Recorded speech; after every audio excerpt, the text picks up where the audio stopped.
کہ پتنگ اڑانا جائز نہیں ہے. اگر کوئی کھیل سمجھ کر اڑا رہا ہے تو اس کو اپنی رائے بدلنی چاہیے. یہ اگر کھیل ہوتا تو کبھی بھی کھیلا جا سکتا تھا. خاص اس مہینے میں اور خاص اس دن میں کھیلنے کی دعوت ہے. تو یہ در حقیقت کھیل نہیں ہے، ایک مذہبی تہوار ہے. اس تہوار میں ہمارا شریک ہونا بالکل جائز نہیں، چاہے وہ تہوار کوئی بھی ہو. غیر مسلمین کا خاص مذہبی تہوار، اس تہوار میں ہم کسی بھی طرح پر ان کے ساتھ شریک نہیں ہو سکتے. تو یہ تہوار میں بھی ہم کو شرکت کرنے کی کوئی اجازت نہیں ہے. اور اس میں کتنی جو ہے برائیاں ہیں، آپ اگر گننا شروع کریں تو یہ وقت بس نہیں ہوگا. 2-3 باتیں میں بتانا چاہتا ہوں. ایک تو یہ ہے کہ اس میں پیسے کا ضیاع ہے. آپ پتنگ خرید کر لاتے ہیں اور اس کا جو دھاگا ہے، جس کو آپ مانجا کہیں، ڈور کہیں، کچھ بھی کہیں، وہ خرید کر لاتے ہیں، وہ پورا پیسہ ضائع ہو رہا ہے. ان المبذرین کانوا اخوان الشیاطین، جو اپنے پیسے کو حرام چیزوں میں، ناجائز چیزوں میں یا ضائع کرنے میں برباد کرتے ہیں، وہ شیطانوں کے بھائی ہیں. وکان الشیطان لربہ کفورا، اور شیطان اپنے رب کا بڑا ناشکرا ہے. تم ایسا پیسہ ضائع کر کے ناشکری مت کرو اور شیطان کے بھائی مت بنو. اللہ کے رسول صلی اللہ علیہ وسلم نے ارشاد فرمایا، تمہارے لیے ناپسند کیا ہے یہاں وہاں کی ایری تیری باتیں کرنا، اسی طرح پر بہت زیادہ سوالات کرنا، اسی طرح مال کو ضائع کرنا. جس چیز کو اللہ نے پسند نہیں کیا وہ کام ہرگز نہ کرے.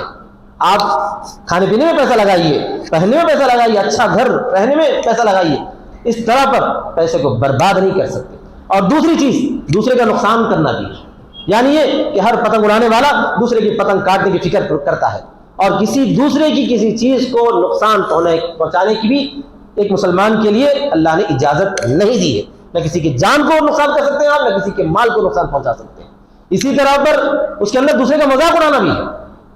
اور اتنا زیادہ مذاق اڑایا جاتا ہے کہ کسی کی پتنگ کٹنے کے بعد اس کو ایسا مذاق بناتے ہیں، ایسا مذاق اڑاتے ہیں کہ وہ سب کے سامنے جو ہے اپنی نگاہیں نیچی کر لیتا ہے، اور ساتھ میں چیخ پکارا. اور اس کے ساتھ ساتھ آج کل ایک نیا بھی سسٹم شروع ہو چکا ہے کہ وہاں پر جو ہے گانے بجانے پتہ نہیں کیا کیا لگائے جاتے ہیں، اور جو ہے گانے بجائے جاتے ہیں. اللہ کے رسول صلی اللہ علیہ وسلم نے فرمایا کہ نہ حرام ہے گانا بجانا، ناپسندیدہ ہے. اسی طرح نبی صلی اللہ علیہ وسلم کا یہ ارشاد بھی ہے کہ جو ہے کہ مزامیر شیاطین سے ہیں، اور بھی بہت سارے سلسلے میں جو ہے ہدایات ملتی ہے. تو یہ پتنگ پلانا اڑانا ان کا مذہبی تہوار ہونے کی وجہ سے بھی، اور اس کے اندر جو ہے پیسہ ضائع ہونا، وقت برباد ہونا، اور ساتھ میں آس پاس کے گھر والوں کو جو ہے پریشان کرنا، چیخ پکارا کرنے کی وجہ سے ان کی نیند ختم ہو جاتی ہے، وہ لوگ جو ہے ڈر جاتے ہیں، گھبرا جاتے ہیں. اسی طرح خود اپنی جان کا بھی جو ہے اس کے اندر بہت بڑا جو ہے نقصان ہو سکتا ہے. اندیشہ اس بات کا ہے کئی لوگ جو ہے وہ پتنگ پکڑنے کی فکر میں یا پتنگ کو بچانے کی فکر میں جو ہے چھتوں سے گرتے ہوئے آپ کو اخبارات میں خبریں وغیرہ دکھتی ہیں، دکھیں گی. تو اس حساب سے یہ چند وجوہات ایسی ہیں جس کی وجہ سے کسی بھی مسلمان کے لیے پتنگ بازی میں شرکت کرنا سراسر غلط. اور جو لوگ پتنگ کا کاروبار کرتے ہیں وہ بھی غور سے سن لیں کہ جو چیز استعمال کرنا جائز نہیں ہے اس کو بیچنا، اس کا کاروبار کرنا بھی جائز نہیں ہے. مسلمانوں کو چاہیے کہ اللہ تبارک و تعالیٰ نے ان کو کاروبار کی صلاحیت دی ہے تو دوسرے اچھے سے اچھے کاروبار کریں. بہت ساری جائز چیزیں ہیں، بہت ساری جائز چیزیں جن کا کاروبار کیا جا سکتا ہے. کوئی ضروری نہیں ہے کہ کوئی غلط چیز لائیں اور اس کا جو ہے آپ کاروبار کریں، فروخت کریں، اور اس سے جو ہے اپنی آمدنی کو بڑھائیں، کیونکہ اس میں کوئی خیر و برکت نہیں ہوتی. تو یہ چند ہدایات تھیں جو رسول اکرم صلی اللہ علیہ وسلم کی اور قرآن مجید کی تھی، جو آپ کی خدمت میں رکھی گئی ہے کہ اسلام میں کھیل کود یقیناً پسند ہے، لیکن ایسا کھیل کود جس سے ہمارے جسم کا، ہمارے دین کا، ہماری دنیا کا کچھ فائدہ ہو اور اس میں دین کا نقصان نہ ہوتا ہو، تو ایسے کھیل میں بڑھ چڑھ کر حصہ لینا چاہیے.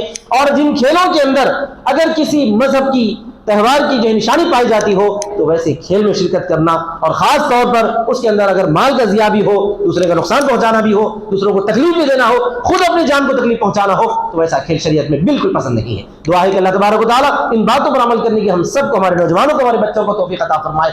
آمین. وآخر دعوانا الحمدللہ رب العالمین. والسلام علیکم ورحمۃ اللہ وبرکاتہ.